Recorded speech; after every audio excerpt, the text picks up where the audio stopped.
All right. Hey, what's up? I wanted to bring up an example of something I'd talked about before. Actually, my very first episode recording this, blowing things out of proportion.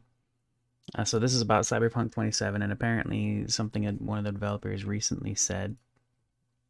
And I just thought this was funny because the reactions to what was said always blown out of proportion. So I'll tell you what's up here. I'm trying to see what this. I didn't even look at the dev's name. Let me see. This is he was apparently one of the developers was streaming on Twitch. He was actually streaming Cyberpunk on Twitch, and he was talking about it while he was playing the game. You know, as a developer, he's playing his own game and he's talking about it. Apparently, had over 10,000 viewers. So that's pretty cool. Let's see. The CD Projekt Red's lead quest designer, Paweł Sasko, I don't know if I'm pronouncing that wrong or anything, decided to indulge in a waiting audience by playing Cyberpunk 2077 live on his Twitch channel. Let's see. Most notably, during the end of his stream yesterday, he addressed a particular concern as to why the game was launched the way it did, citing the ambition developers had set themselves on, as well as how gamers and journalists find difficulty in understanding the developer's point of view.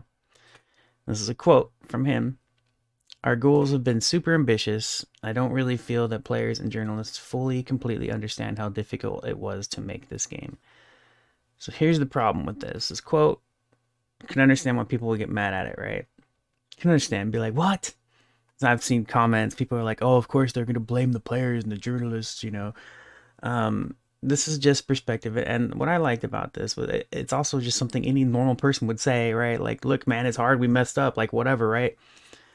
The problem with this is very much a clickbait thing because they focused on that quote. Everybody focused on that quote, and they'll miss the rest of the story, which is literally the next paragraph. He proceeds to tell the viewers, however, that it is within their right to demand for a great game. He then ensures that they are continuing to deliver as requested and demanded by its many fans still playing Cyberpunk 2077. So it's not like he just ended it like that. He wasn't like, oh, screw you guys, man. Oh, it's really hard to make a game, guys. Like, duh. Like, it wasn't like that. You know? He was just being real. He was like, you know, it's hard to make a game, whatever, right? So, whatever. That's not an excuse, right? But he was just talking. That's how I see it. He was just talking. This wasn't like some press conference. He wasn't giving some phony ass speech. You know, he was just playing his game on Twitch and talking to people hanging out with him and stuff. That's how I see it. Now I could be wrong, but I mean, that's it's such an honest thing. It's just whatever, dude. Like, and this stuff happens all the time. That's not all he said. He wasn't just like, screw you guys, you just don't know. You know, it wasn't like that. It wasn't like that at all. He was just saying it how it is, you know?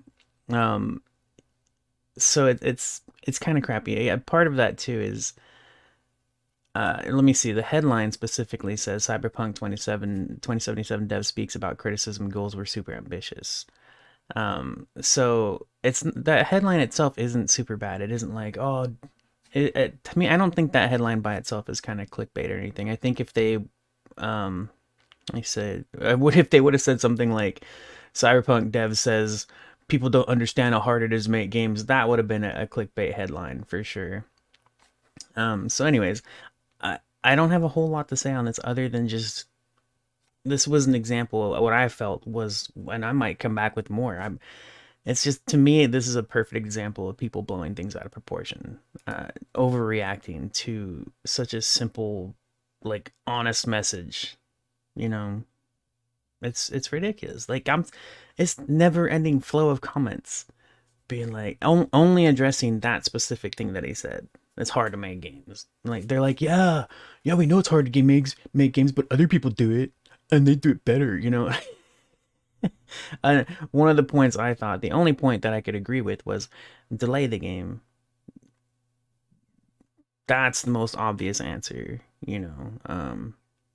So yeah, I think this was just him talking, and it, you know, he probably didn't realize he was saying the wrong thing, you know, probably, right? Like I don't know, that's my guess as a human being. Again, this wasn't some press conference. It was just, I mean, I didn't even look at the video. I kind of was curious, like just the way they talk about it. He's just, let's see, um, Okay, to try the game out for himself many months after its release, this guy decided to indulge in an awaiting audience by playing. So he didn't even. Well, now that's weird. I didn't notice that part. That's kind of funny. To try the game out for himself. This is something that I've thought a lot about lately. Whenever I play any games, every time. Oh my gosh, I'm like, do the developers not play this? Do the developers not play their own game? Do they not see what's going on here? Like, I know if I was making a game, I mean,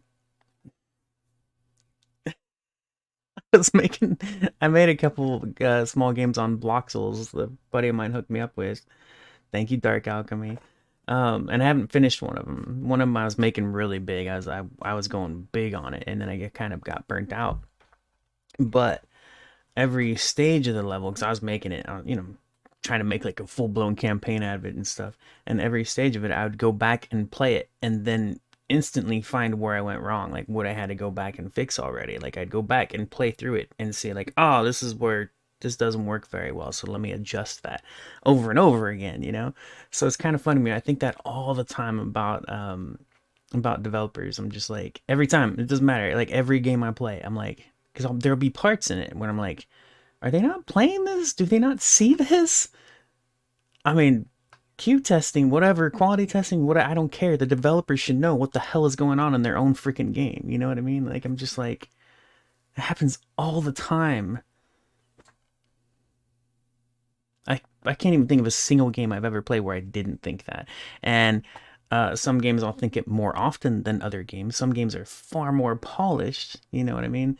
Some games are far more polished than others. But even the most exceptional polished games, there will be a point. God of War, Uncharted 4, The Last of Us, there will be a point, or a few points here and there throughout their long game, where I'll be like, did they not notice this?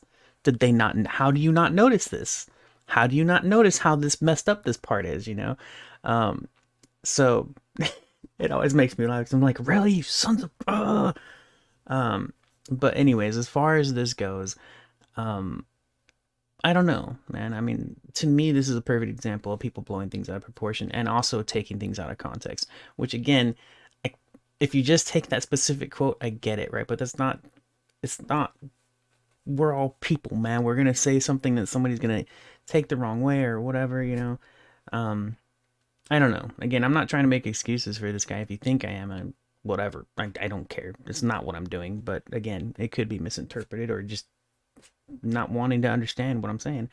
My point is that people overreact to like the smallest things. I'm the same way. I'm not saying people as in other people. We all do, man. I mean, especially me.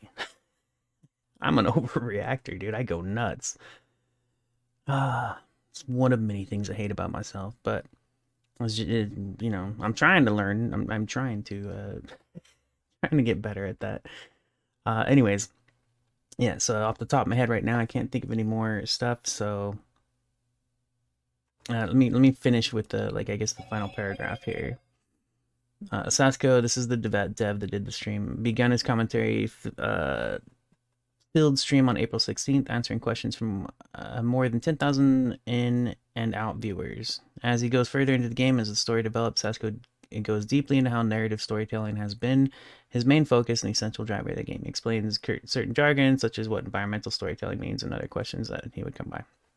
Yeah, so it it was a passive. He was just hanging out with people and playing the game that he worked on, right?